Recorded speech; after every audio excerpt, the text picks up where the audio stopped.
नमस्कार, मैं हूं विनय सिंह। आपका बहुत बहुत स्वागत है। और झारखंड में नौकरी को लेकर अपार संभावनाएं हैं, लेकिन इसके बावजूद तमाम लोगों को नौकरी नहीं मिल रही है। इसे लेकर रांची की सड़कों पर अब फिर से एक बड़ा आंदोलन शुरू होने वाला है।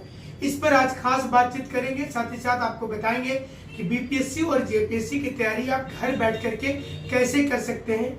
क्या यूपीएससी घर बैठ करके भी पास किया जा सकता है, इस पर बात कर लेंगे।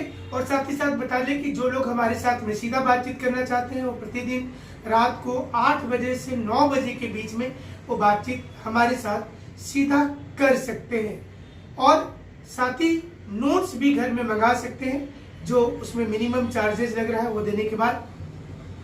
तो चलिए खबरों की शुरुआत करते हैं कि पंचायत सचिव के अभ्यर्थी एक बार फिर से इन दिनों सोनी कुमारी के जजमेंट हो जाने के बाद 2 बार आंदोलन कर चुके हैं। 2 बार आंदोलन इन द सेंस हुआ कि जेएसएससी कार्यालय के पास वो जमा हुए, जेएसएससी से वो पूछना चाहे कि आखिर उनका रिजल्ट क्यों नहीं निकल रहा है। पंचायत सचिव के अभ्यर्थियों को सीधा तौर पर कोई आंसर नहीं मिला। हालांकि हमारे पास जो सूचना आई है उसके मुताबिक एनओसी जो है वो जारी किया जा चुका है कार्मिक विभाग की ओर से। जब टीजीटी के अभ्यर्थी भी सोनी कुमारी में जजमेंट आ जाने के बाद में मिलने के लिए पहुंचे थे, तो वहां भी यही चीज को कहा गया था कि कार्मिक विभाग की ओर से आदेश नहीं आया है। इसके बाद स्टूडेंट कार्मिक विभाग के पास चले गए। कार्मिक विभाग ने कहा कि इससे उनको कोई लेना देना नहीं है, लेकिन 24 घंटे के बाद एक आदेश निर्गत हुआ और उस आदेश में ये तय हो पाया कि अब जो टीजीटी के 11 जिले के अभ्यर्थी थे उनका काउंसलिंग शुरू हो गया। क्या पंचायत सचिव में भी 11-13 जिले का कोई फार्मूला है? क्या 11-13 जिले के फार्मूले पर पंचायत सचिव का रिजल्ट अटक सकता है? इसे लेकर जब अलग अलग पंचायत सचिव के अभ्यर्थी जो तैयारी कर रहे हैं, हमारी टीम ने तहकीकात किया तो पता चला कि कुछ लोगों के दिमाग में ये कंफ्यूजन है कि 11 जिले के अभ्यर्थी का अलग रिजल्ट निकलेगा, 13 जिले के अभ्यर्थी का अलग रिजल्ट निकलेगा। कुछ लोगों का ये भी मानना है कि 11 जिले का रिजल्ट पहले निकाल दिया जाए और फिर 13 जिले का रिजल्ट निकाल दिया जाए। लेकिन जो सूचना अभी तक हमारे पास में आ रही है, इसके मुताबिक रिजल्ट को एक साथ लाया जाएगा। जो जानकारी हमें प्राप्त हो रही है इसमें ये चीजें हैं कि 13 जिले में जो नियोजन नीति को लेकर के क्वेश्चन मार्क लगा हुआ है। चूंकि टीजीटी का मैटर दूसरा था, टीजीटी में 13 जिले में तकरीबन 8000 से ज्यादा स्टूडेंट की बहाली हो चुकी थी। इसलिए हाई स्कूल टीचर वाले मामले से आप पंचायत सचिव को नहीं जोड़ सकते हैं। पंचायत सचिव के अभ्यर्थी हो, ये एक्साइज वाले हो, रेवेन्यू वाले हो या दरोगा वाले हो, सचिवालय वाले हो, इनका मुद्दा एकदम अलग है। यहाँ पर 11-13 का कोई फंडा नहीं है, क्योंकि यहाँ पर एक मुश्त सभी डिपार्टमेंट में ज्वाइनिंग करनी होगी, पहला चीज। दूसरा चीज ये है कि क्या आने वाले समय में इसी प्रकार की दिक्कत होती रहेगी या फिर सब कुछ में सुधार हो जाएगा? हमें ऐसा लगता है कि झारखंड में सरकार सुधार के लिए विचार कर रही है।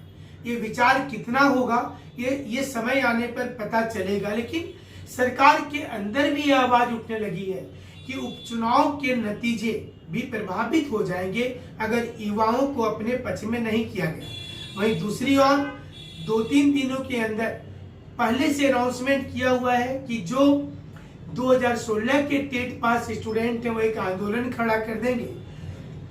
लिहाजा रांची की सड़कों पर इस समय बहुत ज्यादा ध्यान दिया जा रहा है कि कोई आंदोलन नहीं हो। पुलिस वाले मामले को लेकर सरकार बहुत सतर्क है, क्योंकि गवर्नमेंट को ऐसा लगता है कि पुलिस के मामले में जिस प्रकार से मामले को नजरअंदाज कर दिया गया था, इसके बाद लाठीचार्ज की गई थी, इसका बहुत ज्यादा दिक्कत हुआ था। साथ ही साथ जेपीएससी को लेकर के भी एक अलग मुद्दा सामने आ रहा है। अब रघुवर दास ने भी विरोध के स्वर तेज कर दिए। रघुवर दास ने कहा है, जो पूर्व मुख्यमंत्री थे, उन्होंने कहा है कि जेपीएससी इतना आनन फानन में आखिर क्यों किसी की नियुक्ति कर दे। रघुवर दास ने यह भी कहा है कि क्या जेपीएससी को कटघरे में खड़ा नहीं कर सकती थी सरकार? एक चीज समझ से परे है कि रघुवर दास ने जो नियमावली को बनाया था, उस नियमावली के तहत जेपीएससी की नियुक्ति हुई है। और जब नियुक्ति हो गई है, अभी फिलहाल रघुवर दास और भारतीय जनता पार्टी विपक्षी खेमे में है, तो अब वो उसी नीति का आलोचना कर रहे हैं। अब वो बोल रहे हैं कि ये सरासर गलत हुआ है, ये सरासर अन्याय हुआ है और इसमें सुधार किया जा सकता था। सवाल ये सामने आ रहा है कि क्या इसी प्रकार से सारी चीजें चलती रहेंगी या फिर कोई वास्तविक सुधार हो पाएगा। समय रहते अगर आलोचना और समालोचना को नहीं समझा गया तो दिक्कत आती रहेगी। यानी कि जो सत्ता पक्ष में रहते हैं वो एक समय के बाद विपक्ष में चले जाते हैं और अपनी ही नीति का खुलकर विरोध कर देते हैं। जेपीएससी इस समय खुद कटघरे में खड़ी है। हाईकोर्ट में जेपीएससी को जवाब देने में नहीं सूझ रहा है कि क्या बोले, क्योंकि पहले तो जेपीएससी ने कहा था कि वो टेक्निकली रूप से सही है। अब जब खबर आई कि 326 अभ्यर्थी की अब नए सिरे से उनसे भी पूछा जाएगा कि क्या उनकी नियुक्ति जेन्युइन हुई है, तो एक क्वेश्चन फिर आ गया। यानी कि झारखंड में वैकेंसी 4 साल पर एक बार निकलती है और 4 साल में निकलने के बाद वो निश्चित रूप से न्यायपालिका चली जाती है। 3-4 साल वहां लग जाता है और फिर रिजल्ट आ जाता है। रिजल्ट आने के बाद फिर उसमें खामी गिनाया जाता है, फिर आंदोलन शुरू होता है। ऐसे में कभी जिंदगी में झारखंड के लोगों को नौकरी नहीं मिलेगी। लोग ऐसे ही बैठे रह जाएंगे और बैठे बैठे रिटायरमेंट वाली एज हो जाएगी। सरकार भले बोल दे कि हम 55 साल वाले को भी एग्जाम लिखने देते हैं, लेकिन आप सोचिए कि 50 साल 55 साल में नौकरी मिल ही जाएगा तो आप अपना जीवन का जिस रिसोर्सेज को बेहतर करने के लिए ज्वाइन किए हैं उसे आप कितना कर पाएंगे। ये सारे ऐसे तमाम सवाल हैं जो सरकार को समय रहते सोचना होगा। यही कारण है कि 2016 टेट पास वाले लोग आंदोलन की रूपरेखा बना रहे हैं। सीटेट वाले भी बार बार ये पूछ रहे हैं कि उन्हें मौका क्यों नहीं मिलना चाहिए। वो सीटेट अगर पास किए हैं तो सीटेट तो सेंट्रल गवर्नमेंट का हो गया। अगर वो सेंट्रल स्कूल में टीचर बनने के लायक है तो राज्य के स्कूल में क्यों नहीं, उनको तो मौका मिलना चाहिए। यही कारण है कि हैशटैग सीटेट नाम से ट्विटर पर एक आंदोलन चल रहा है और वहीं 2016 टेट पास वाले भी एक आंदोलन ट्विटर पर चला रहे। कॉमर्स वाले की अलग पीड़ा है। उनका कहना है कि कॉमर्स पास करने वाले को तरजीह नहीं दिया जाता है, उनको बीएड तो करवा लिया जाता है, लेकिन जब नौकरी देने की बात आती है तो सरकार चुप हो जाती है। वो बोलती है कि कॉमर्स वाले क्या पढ़ाएंगे। हालांकि सरकार ने हाल में कहा था कि सोशल साइंस पढ़ाने की जिम्मेवारी दी जा सकती है, बट कब दी जाएगी। सवाल ये सारे सामने आ रहे। अब देखना पड़ेगा कि क्या सरकार समय रहते इन चीजों पर विराम लगा पाती है। क्या सरकार समय रहते इन चीजों के बारे में विचार कर पाती है, क्योंकि अगर ऐसा नहीं हुआ तो इसके गंभीर परिणाम हो सकते हैं। गंभीर परिणाम सिर्फ बीमारी से होता है ऐसा बात नहीं है। अगर सही समय पर युवाओं को नौकरी नहीं मिले तो इसके भी गंभीर परिणाम सामने दिखने लगते हैं। हालांकि तमाम जो न्यूज चैनल और अखबार है उनको बेरोजगारी के मुद्दे से बहुत ज्यादा लेना देना नहीं होता। जब तक कोई आंदोलन बेरोजगार युवक युवती खड़ा नहीं करते हैं तब तक उनकी न्यूज में कवरेज नहीं मिलती है और ना ही इसके लिए कोई मीडिया घराना हेडेक लेना चाहता है। तो सारे स्टूडेंट अब खुद से ट्विटर में, यूट्यूब में, फेसबुक में एक आंदोलन चला रहे हैं। कभी रेलवे परीक्षा को लेकर, कभी एसएससी को लेकर, कभी झारखंड के एग्जाम को लेकर, कभी बिहार के एग्जाम को लेकर। और क्या कारण है कि कोई भी परीक्षा सिर्फ चुनावी साल में निकलता है। क्या कारण है कि जब कोई चुनाव सामने आता है उसी समय में सारे एग्जाम और सारी वैकेंसी आ जाती है। क्या इसके लिए कोई नियम कानून नहीं बनना चाहिए। जो कमिटमेंट घोषणा पत्र में कर दिया जाता है, क्या उस कमिटमेंट को पूरा करने के लिए कोई नियम कानून नहीं होना चाहिए कि जिसमें बेरोजगारी भत्ता देने की बात वर्तमान सरकार ने अपने घोषणा पत्र में किया था। एक साल में 5 लाख नौकरी देने का वादा किया था। अब ये दोनों मुद्दा सबसे पीछे हो चुका है। जो सरकार ये कहती थी कि उन्हें मौका दीजिए, वो 2 महीने में सब कुछ करके दिखा देंगे और देखते देखते जब 5-6 महीना बीत गया तो कोरोना वाला इफेक्ट आ गया और कोरोना के समय में 3 महीना तो कोई कुछ बोले नहीं।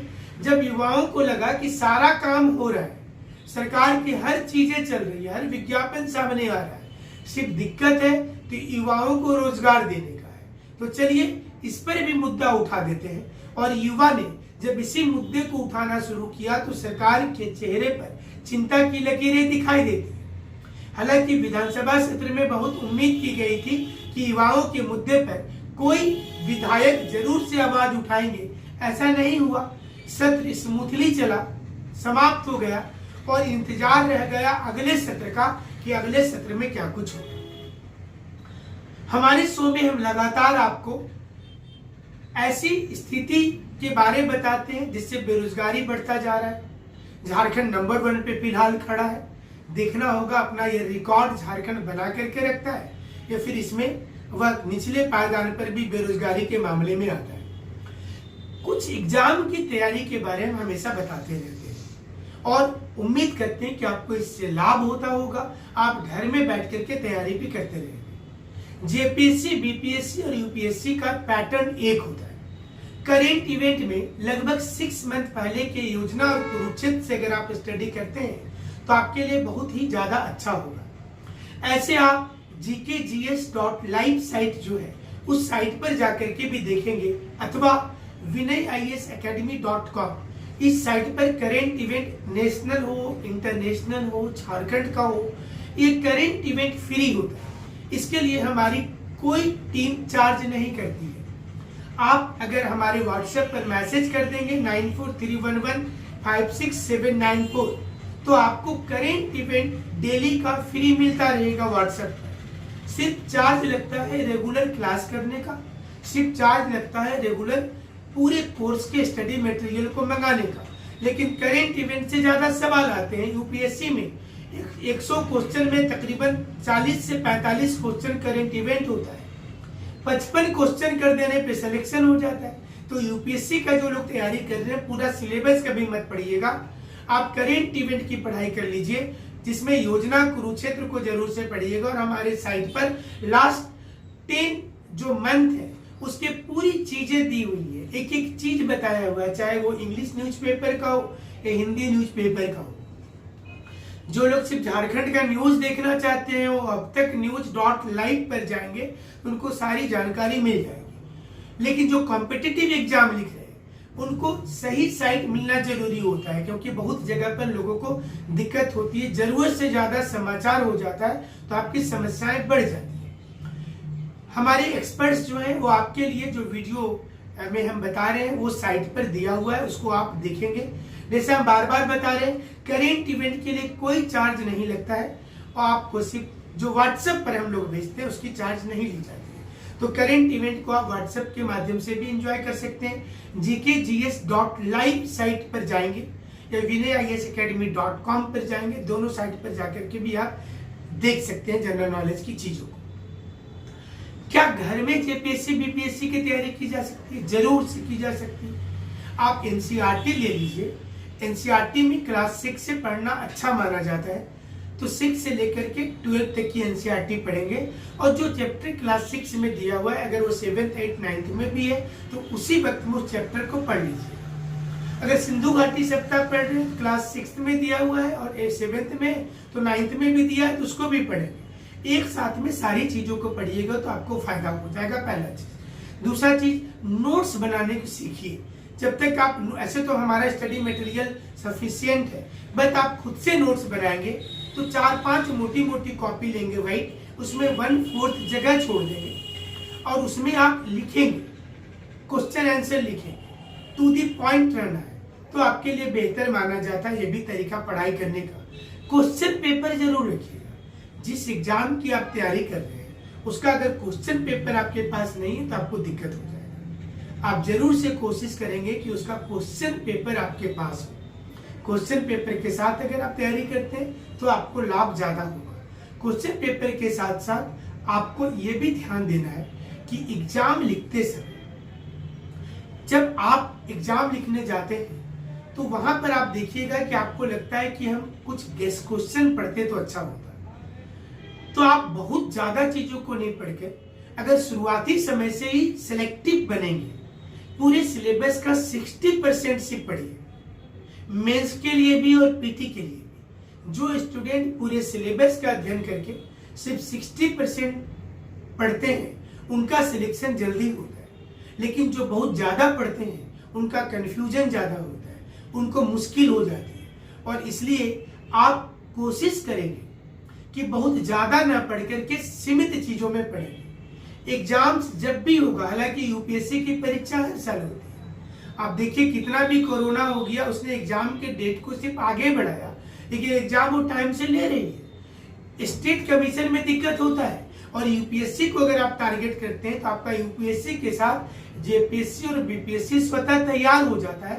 सिर्फ 30% जो सिलेबस होता है वो स्टेट से होता है। तो आप 70% सिलेबस यूपीएससी की तैयारी कर रहे हो तो आपका हो चुका है। स्टेट के लिए सिर्फ ध्यान देना है। और अगर आप जेपीएससी की तैयारी कर रहे हो तो आपका जेएसएससी दरोगा की तैयारी हो चुकी है।